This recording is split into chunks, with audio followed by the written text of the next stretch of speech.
Kinematics chapter number 2 शुरू किया था, जिसमें हरकत की पहली मसावत की थी। तो आज फिर हम दूसरी मसावत करने लगे हैं। पहले हम क्या करते हैं, काइनेमैटिक्स किसी जिस्म की मोशन की वजह को ज़ेरे बहस लाए बगैर उस जिस्म की मोशन काइनेमैटिक्स कहलाती है। हरकत की दूसरी मसावत, दोबारा बात इसको रिपीट करते हैं। किसी जिस्म की मोशन की वजह को ज़ेरे बहस लाए बगैर उस जिस्म की मोशन क्या कहलाती है, काइनेमैटिक्स। किसी जिस्म की मोशन को, किसी जिस्म की मोशन की वजह को ज़ेरे बहस लाए बगैर उस जिस्म की मोशन क्या कहलाती है, काइनेमैटिक्स कहलाती है। तो इसको बार बार मैं रिपीट इसलिए कर रहा हूं ताकि आपके ज़हन में बैठ जाए। जैसे कि एक पंखा चल रहा है, फैन चल रहा है, तो फैन जब घूम रहा होता है तो आप क्या कहते हैं, वो है रोटेटरी मोशन में है, वाइब्रेटरी में है, या आप कोई और मोशन बताओगे कि इसकी ये मोशन है पंखे की। ये नहीं बताएंगे कि ये किस वजह से चल रहा है, इलेक्ट्रिकल एनर्जी से चल रहा है, सोलर एनर्जी से चल रहा है, वो अलग सोर्स है। लेकिन जहाँ काइनेमैटिक्स में हम सिर्फ इतना पढ़ते हैं कि उसकी मोशन क्या होती है, क्या उसकी मोशन क्या होती है, उसकी जिस वजह से वो चल रहा होता है उस मोशन को, उसको हम ज़ेरे बहस नहीं लाते। सिर्फ हम ये देखते हैं कि उसकी मोशन क्या है, तो वो क्या है, काइनेमैटिक्स है। ठीक है। कल हमने हरकत की पहली मसावत का, आज दूसरी करने लगे हरकत की दूसरी मसावत, जिसमें हम करते हैं, पहले हम ग्राफ को ड्रा करते हैं।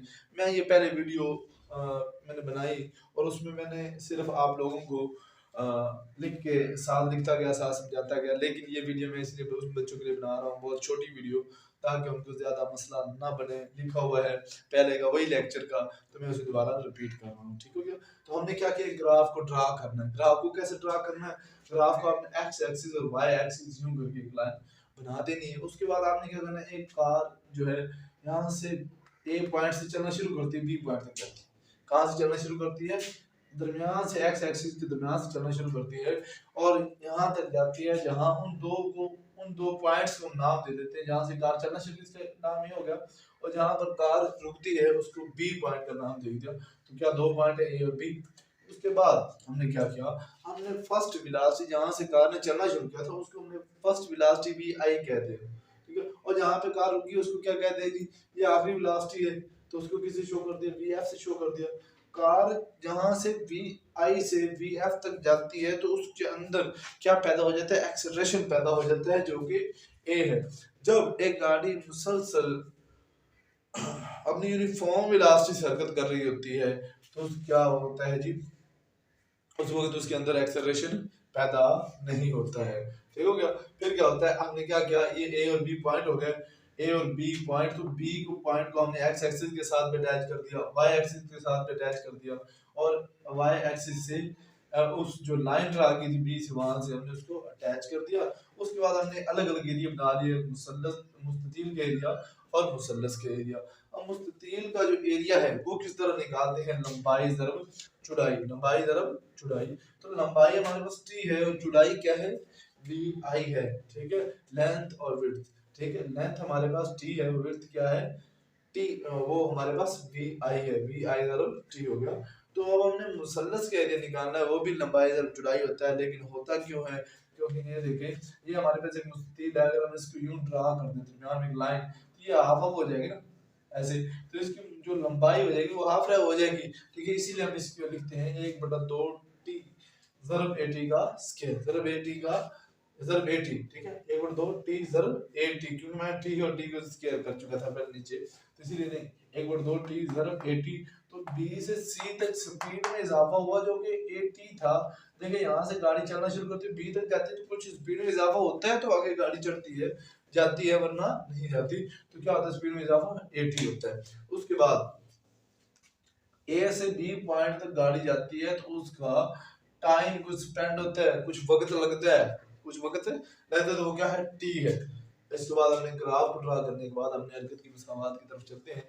जिस्म का कुल तय करता फासला खत ए बी के नीचे के area O A B D के बराबर है। वो हमें बताना ये चाह रहा है कि जिस्म का कुल तय करता फासला, जिस्म जो तमाम फासला तय करता है खत ए बी के नीचे के area O A B D के बराबर है, ओ ए बी डी के बराबर है, यानी कि ओ ए बी डी के बराबर है।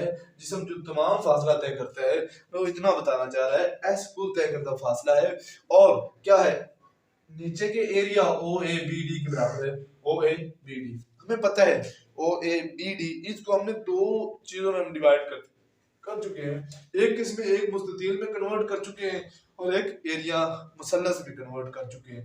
तो हम इसे अलग अलग लिखेंगे जी। OABD को दो में कन्वर्ट किया, वो क्या है, मुस्ततील का एरिया, मुसल्लस का एरिया। अब मुस्ततील के एरिया का हमें पता है कि वो क्या है जी, वो OABD है, और मुसल्लस का एरिया क्या है जी, ABC है। दोबारा पर मुस्ततील का एरिया क्या है, OABD। ठीक है, मुस्ततील का एरिया क्या होगा, ABC। ठीक है, उसके बाद हमने मुस्ततील के एरिया अलग निकालते हैं। तो मुस्ततील के एरिया के लिए हम क्या करते हैं, OA लंबाई है, OD क्या है, चौड़ाई। OA लंबाई है, OD क्या है, चौड़ाई है। तो देखिए OA OD, ठीक है, OA किसके बराबर है, BI के। OD किसके बराबर है, T के। हमने लिख लिया, तो ये क्या हो गया, BI तरफ T। फिर हम मुसल्लस के एरिया की तरफ चलते हैं। तो AB, तो AB क्या है, 1/2, यानी कि इस लाइन को अगर माफ कर दे तो 1/2 T नहीं हो जाएगा, 1/2 T। ठीक हो गया, ज़रब AT। तो AT क्या है, BC, यहाँ से यहाँ तक वो किसके बराबर है, AT के बराबर है। 1/2 AT का स्क्वायर हो गया। उसके बाद हम क्या करते हैं, S कुल तय करता फासला है, मुस्ततील के एरिया, मुसल्लस के एरिया। मुस्ततील के एरिया हम यहाँ निकाल चुके हैं, BI ज़रब T, और मुसल्लस के एरिया हम यहाँ निकाल चुके हैं 1/2 AT का स्क्वायर। तो ये हमारे पास क्या हो गया, फासला आ गया, जो कि हरकत की दूसरी मुसावात का फार्मूला है। और यही फार्मूले आपके न्यूमेरिकल्स में यूज होंगे। अगर आपको हरकत की मुसावातें आती हैं तो तब ही जाकर आप न्यूमेरिकल सॉल्व कर चुके हैं, कर सकते हैं। क्योंकि पहली मुसावात जो हमने की उसमें क्या फार्मूला है, हरकत की पहली मुसावात में VF, देखें जी, हरकत की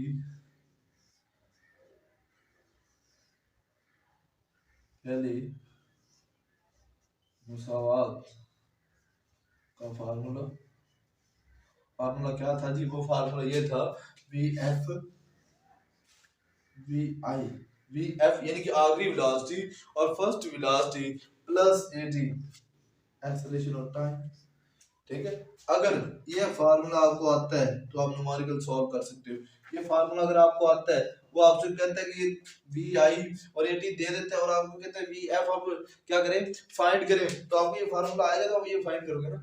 इसी तरीका से अगर आपको VIT 1/2 यानी कि A और AT और VI आपको गिवन है, तो आपको S निकालना है। तो कैसे, जब आपको फार्मूला आएगा तो आप इसको फॉलो करके निकाल सकते हैं ना।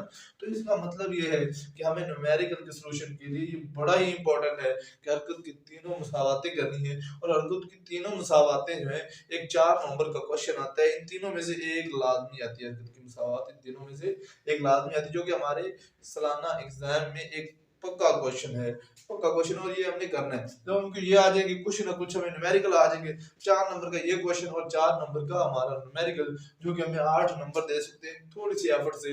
थोड़ी सी एफर्ट क्या है, ये ग्राफ बनाना सीख लें बस। उसके बाद आपको हरकत की पहली मुसावात बहुत ईजी है, इसमें आपने खत AB का सलूक था।